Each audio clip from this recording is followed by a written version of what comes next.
Hi, I'm Rob, the CEO of Octiga.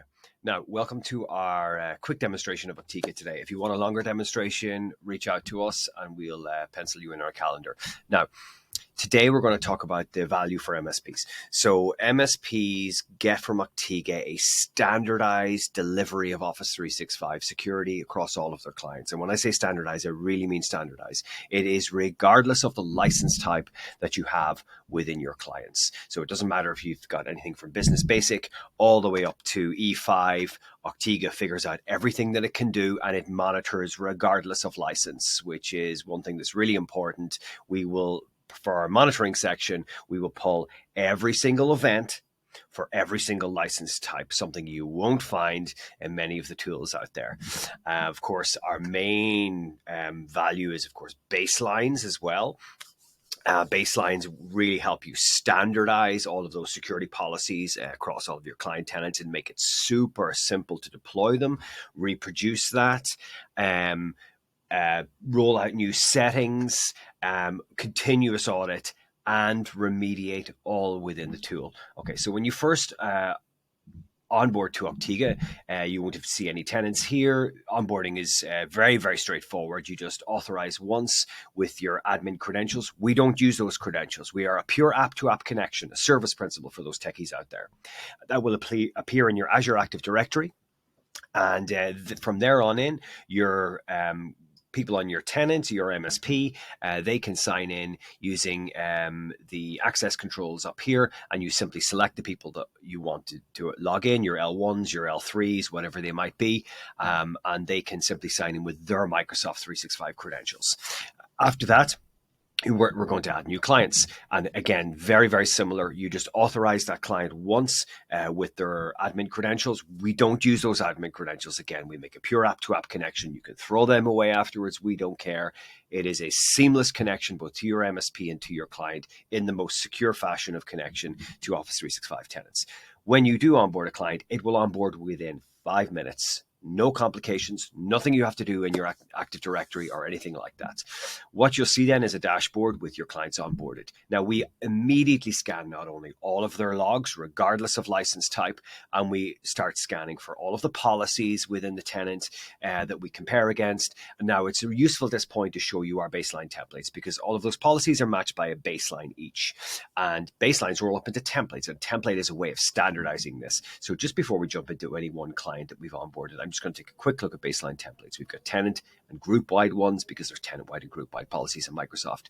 Jumping into our tenant-wide and group-wide policies, you can see that Octiga give best practice on top of the policies we give. So not only do you not have to worry about what policies to apply, but you don't have to worry about what settings to apply. But you can override these settings to your heart's content, make customizations, overrides, and exceptions, and that's really important. So we will clone one of these for you, the Octiga best practices, into my MSP's best practice, making it super simple for you. You don't have to come in here. It's already set up for you. But if you're super opinionated or if you want to change some of these settings, absolutely. We can jump into any one of these baselines and we can say, you know what, Octiga, thanks so much for giving me this best practice, but I disagree very slightly. I believe this value should be something like this.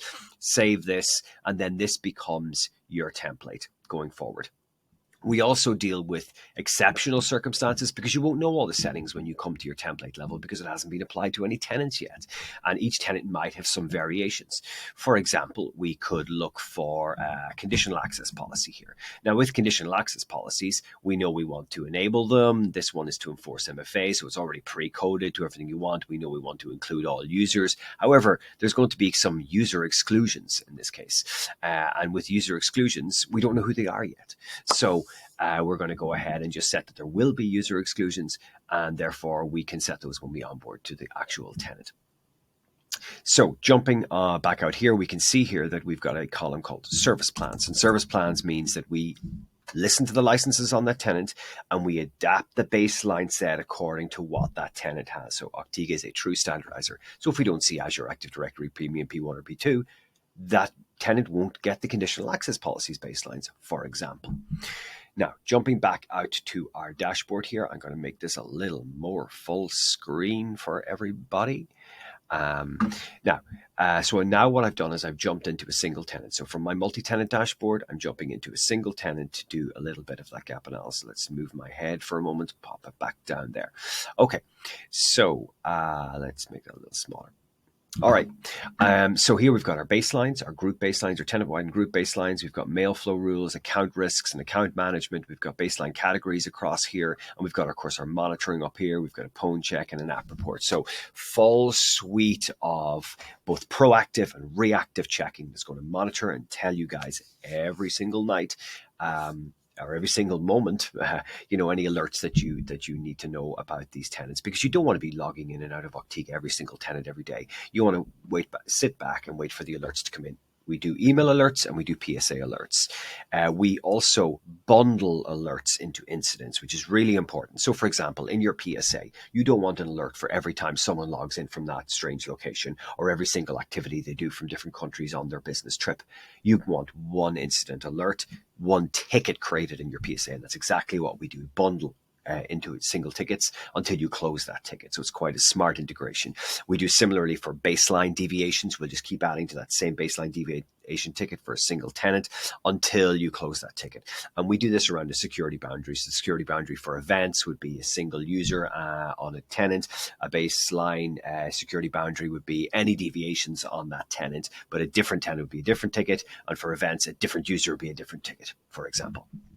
So let's first jump into tenant baselines. Let's imagine we're just doing a gap analysis here first. So we've already set up our template. Maybe that was done by our level 3 engineer who looked over Octiga's best practice and said, cool, thanks Octiga, make a couple of changes, hand it off to our level 1 engineers. That's really important because Octiga is easy enough to be used by your L1 engineers. So let's jump in here. Tenant baselines first. So this immediately scans against all of the baselines we've chosen and all of their settings. We can see here on this tenant, there was only one deviation left because we've previously remediated a number of these. It wasn't the first time we onboarded this one.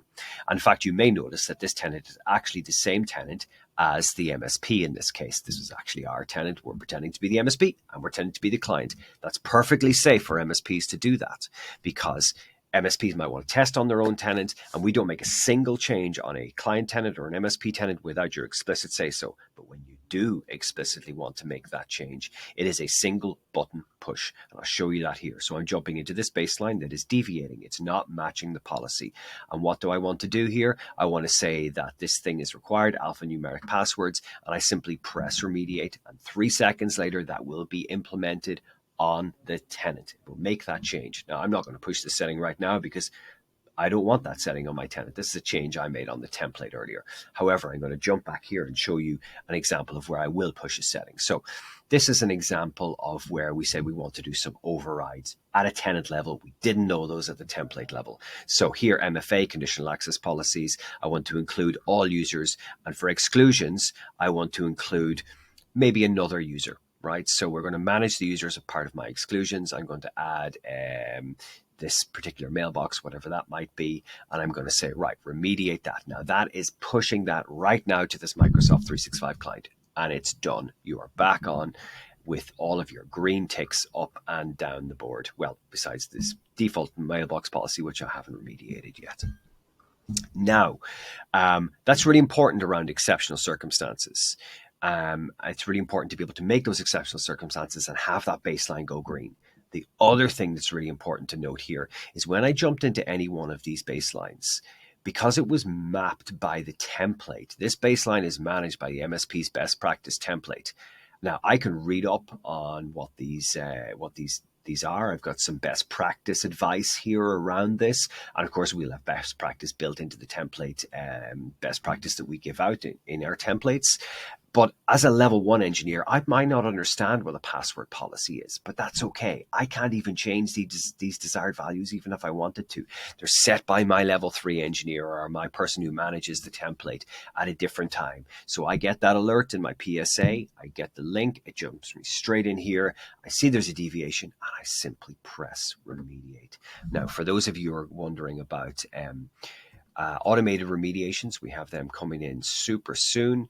Automated remediations are coming in our roadmap. So I don't know when you're going to be watching this, but the time of recording, it's Q4 23, and automated remediation should be in by late Q1 24. So that's going to be super handy. Now, one of the things we're doing here is we're not only going to allow for the automatic remediation of baselines optionally, but also the rollout of baselines. So say I'm going to roll out MFA conditional access policies across all applicable tenants on the 1st of February. And these are the tenants that I'm going to select, and I just wanted to go on that date. In the meantime, in parallel, I'm going to advise those tenants separately that this is going to happen, and then it just all flows by itself. Wonderful. So jumping back out into our tenant dashboard again. So that's how we remediate our tenant-wide baselines. Now, group-wide baselines, this is where Octiga really comes into its own. So it's not only about giving you the baselines, it's not only about giving you best practice, it's about letting you customize and make exceptions. And exceptions must be green. That's really important. Secure Score, for example, great solution for insurance industry and stuff like that, but it will never let you win that game, right? And with Octiga, we must let you win that game, because for a level 1 to be confident, they must see all green across here. But what about those legitimate exceptions? So say, for example, SMTP client authentication. 100% of the time, often most tenants want that to be completely turned off. But there is instances where 99% is going to be the level we want, because maybe we've got a printer that needs SMTP client authentication. And here we've set that up. So our default group will have SMTP client authentication, which the default group is down here. It's going to be by default everybody. It's going to have SMTP client authentication, to be turned off. And we can see that in here in our SMTP client authentication baseline. So if we jump in here, we can see that SMTP client authentication is controlled by the global SMTP policy. And that's exactly what we got. And if I scroll down here, we can see there is one user which is enabled, but we're not getting that red dot. That's the important thing. We're getting an arrow that points upwards that says baseline is applied from a higher priority group, because we set up an override. We contacted the client. They contacted us. They said, hey, I've got this old printer. Stop remediating the SMTP on it. I need SMTP on it. Okay, Mr. Client, put the printers in a group, call them an applicable name. Oh, I've done that. It's called SMTP printers for 365 or some name like that. Pull it in from Azure Active Directory, pop it up the stack, and for that group, give them the applicable baselines that they need. In this case, they might have needed 2, MFA and SMTP client authentication, for example. And here I've got the enabled for that printer. Okay, enabled equals enabled, and there's my tick. So the important thing is different settings, baked in, approved, all green. You can see the power. All right, out here again, account risks and user management. So this is a section where we go through all of the users, regardless of their baselines, and we show what are the risks around these users. These are often things that are overlooked from time to time. So it's not as big as, conditional access policy for MFA or, mobile device management policies. These are sometimes smaller things. Okay, we've got MFA in here too, and this is a super little tool. But we've also got all these other risks, like show me the admins with the mailboxes. Show me the anonymous admins. These are people who are set up on our tenant, and they say, I need an admin at a tenant, and we're just going to share that admin around. No, I should have that admin myself. It should be Rob admin and Susan admin, so we know who did what action. Admins with mailboxes. You think, I'm the CEO, therefore I'm the administrator and my mailbox. No, split those apart. I should have my mailbox and a separate admin for my user. Okay, shared mailboxes where they haven't set those up right, and they're just mailboxes that look like shared mailboxes, but they're not really shared mailboxes. We can convert those, and our remediation is always applicable to the task at hand. So for each one of these, we can click these and we can say actions, remediate, and it will make that change on the tenant, just like with our baselines. Dormant accounts. This is so often overlooked. People leave a company and they don't turn off the sign in, they don't do anything to the mailbox, and we will identify these. So for example, this person hasn't logged in a year and a half. They're definitely dormant. What are we going to do about that? Maybe we take the action and block them, or maybe we do the proper offboarding. And this is a super cool new feature we have. We've onboarding and offboarding. So onboarding will let you create the user. After you create the user, you'll be able to update them, set their licenses, set their admin roles, assign memberships, automatic responses, mailbox delegation, litigation hold, all of that kind of stuff. And offboarding will take you through a designed flow where you can say, when we offboard, we will revoke sign-in sessions, reset passwords. We'll also block the sign-in. We won't remove licenses because maybe we need that for a little while. We're going to convert it to a shared mailbox, assign a delegate, assign an automatic response, and it will take you through that flow and it'll just do it for you. So we can standardize this and stop having a situation like I personally had in the company that I once left. I had to tell them I can still log into my account 3 months after I'm at a new company. What if I was taking information away to the new company? Okay, so that's super simple. Now let me jump back to the MFA one, because this isn't a soft risk. This is a real hard risk, right? And we all know that MFA for Microsoft is, they're trying their best, but it's a little bit of a mess right now because we've got security defaults blanket wide across the tenant. We've got policies for that, but you don't get exceptional circumstances. Conditional access policies, if they have the license, super great tool for applying MFA. And if they don't have that, they probably use per user MFA, or what Microsoft calls legacy MFA. And what we'll do here is we'll look at the baselines for all of these. We'll look at the policies on the tenant for all of these, and then we'll tell you what's your actual risk. So here we can see we're monitoring 23 of 23 users all through multiple policies, so conditional access policy and one single per user policy. And what we wanted for all of these was MFA to be on. However, managed by MFA conditional access policy and the desired value for this baseline is enabled. But MFA for this user is either disabled or not enrolled. So now I know who I can tell that client to go tell them, enroll in MFA, your account is at risk. We can export those users. We can say, tell me all of those 8 users, send them to the client each month. We export those as a CSV, send them out, and we get all these users in their proper order. Because trust me, guys, all of this account risk stuff is the most overlooked things in Microsoft 365. Stop thinking too big. Think little around these accounts. Get them sorted out. Get all your licenses in order. Just take licenses away from people where they don't need those licenses. Save a bit of money too. Okay, jumping back out to our dashboard again, we have a great tool around inbox rules. So this is going to scan every mailbox, every rule, unusual actions, risky keywords, external forwards. So if I jump in here on this particular mailbox, I've dismissed a lot of these, and we can do that. But here we've got 2 rules that I haven't dismissed. So one of them is, both of them are to do with invoices, and one of them is where invoices are going to a tax folder. You know what? That looks legitimate to me, so I'm going to dismiss that one like the others. Okay, I don't want to hear about that again. Now here, I've got this thing, I called it a dodgy looking rule because it is. It's moving invoices to an RSS subscriptions folder.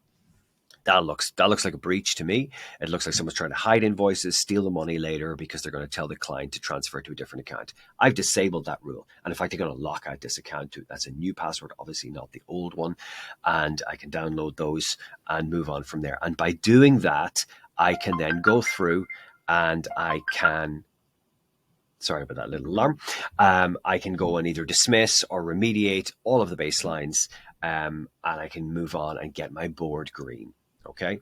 Now down here, I've got a pwn check that will use, it'll check for pwned users. You know, those users have been on those breach lists that are published online. It'll also check the password change timestamps to see if they miss a line. And if they haven't changed their password since those breach events, you know, we'll alert you to that.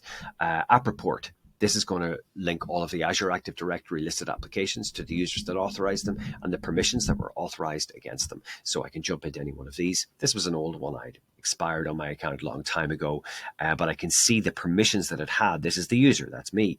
And it was on my Android device, and it had access to EWS, access as user all. So it had access to all my mail through the Exchange Web Services protocol. So I can say, you know, hey, Mr. Client, you know, do you need this app? You know, is this something we want to get rid of here? It's a good review process you can do with your client. So that's our baselines and our account risks and our mail flow risks, you know, a lot of our proactive stuff, okay? And sometimes our reactive too. Now, our true reactive thing is where we've got real-time monitoring. And again, I stress, not just the sign-in. So those tools out there that will give you sign-in only because they're pulling the sign-in logs from Azure Active Directory, we monitor every event type. We classify risks. We do it regardless of the license. As long as they have any ilk of Microsoft 365, we will pull their logs and we will alert you. So here's an example. On the 27th of November, I'm going to get an alert to my PSA. This user was logging in from multiple locations in Moldova. Now, there's loads of events, SharePoint events, login events, failed login events, app consents, whatever. But they're all going to go into one ticket in your PSA because that's the context boundary. That L1 engineer is going to come in here. Now, they don't have to be super knowledgeable about record types and the unified audit log or anything like that. They're not going to wake the level 3 engineer out of bed. They're going to take a look here and understand this really quickly. So we've got a user login event, a mailbox login event. We've got a file access. So these are the kind of events that are going to tell me the what, the when, the where. Understand it really quickly. So what was the file that was accessed? It was a meeting recording. Okay, good to know. Is that applicable to their job description? Let's look at the user login. Microsoft STS login from Moldova. Why are they in that location? This is the AS. This is the ISP that they're logging in from. It's from this location. And at this point, we'll start to learn the files that were accessed, all the different types, the apps they consented to, the SharePoint stuff they did, and absolutely everything about this user. And at this point, then we can go and create some rules, or we can remediate, because I know enough to call the client. I call the client and they say, it's okay, they're just on holidays or business there, in which case we can create a geolocation rule. That's useful in very large countries if they're only located to one area. We could create an ISP rule, probably useful when it's more like a backup tool or something that doesn't change its fixed location, and we can do those rules across multiple tenants. We can create an IP rule, also useful for that. The IP would be more for the backup tool. The ISP would be, if someone just uses one type of network, or they're in a corporate network or whatever. And here, what I'm going to do in this case is I'm going to say that Rob was on his trip to Moldova, trip, December 23. I'm just going to apply it to Rob. And you know what? I'm going to say when this started and stopped. And this is the most important thing. It's going to start here, and it's going to go on into the first week of December, and that's when they're going to come back. So if we see logins after that time, this rule will deactivate. And if we see more logins, we know someone's logging in on a device that was left there, an internet cafe where they left their session logged in or something like that. And then we have a problem, because how many times do you open up these gaps in your security legitimately and then forget to close them down again? And that's really important. Now, we can obviously also remediate that user right from here. We can close off their login, their sessions. All of that can be done through Octiga. But in this case, we've created a rule. Okay, and when we do create that rule, I didn't save this here, but that will reclassify the event stream, and all of these will go to info level. Okay, knocked off, close the ticket on my PSA, job done. Now we can manage all of our country rules and region rules from out here. So we've got single region on this tenant, just around London. And here we've got all of the countries that people were logging in from, and all of the safe countries. Okay, now we can manage these at a multi-tenant level as well. So here, for example, Australia, this country was appearing on 2 rules for this tenant. We can jump in and see what those rules were. Okay, and for example, they might be multi-tenant rules, and we can manage multi-tenant rules all the way out here. Excuse me, at the multi-tenant level. So in our event rules, we can see that we've got lots of rules. We can see when we have the timeframes on them, how many tenants there are. We can have rules for multiple tenants. You can lock them down for maybe a single IP address for multiple tenants, because it's a backup tool, all the way down to a one rule for a time frame for a person on a single tenant, and anything in between. So it's really, really flexible. And one thing we're building onto this is end client alerts.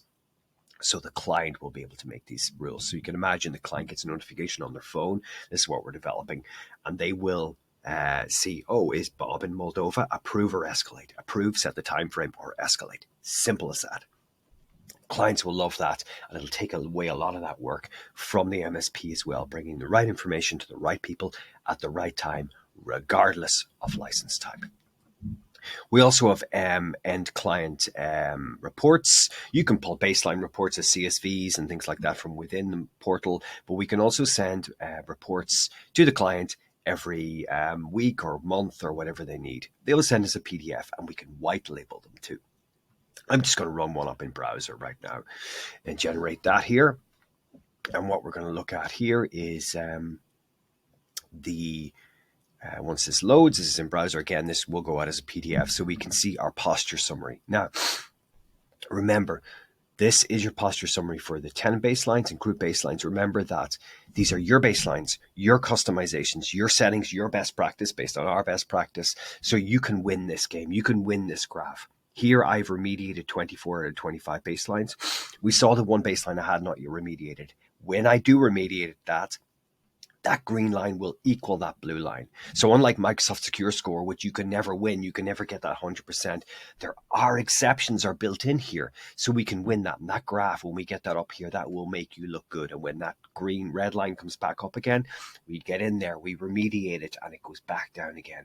And it's going to tell your clients, this is the proof of the service of compliance we're giving you month on month.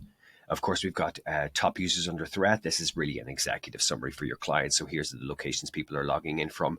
And also, if I have a PSA plugged into this, it's going to show you the number of PSA tickets open for Octiga for this tenant, the number that are closed, and the number from all time for this tenant. So really give them an idea of the workflows that you're doing for your clients. So that concludes my demonstration today. If you want a longer demonstration, if you want to discuss pricing, if you want to delve into anything we've flown through here today, contact us. We'll give you a demo. As I said, it's just the solution has been picked up by so many MSPs across the globe because it really puts this to bed. It makes it super simple for your L1 engineers, and it standardizes, regardless of license type, across all of your client tenants. Come talk to us. Thanks.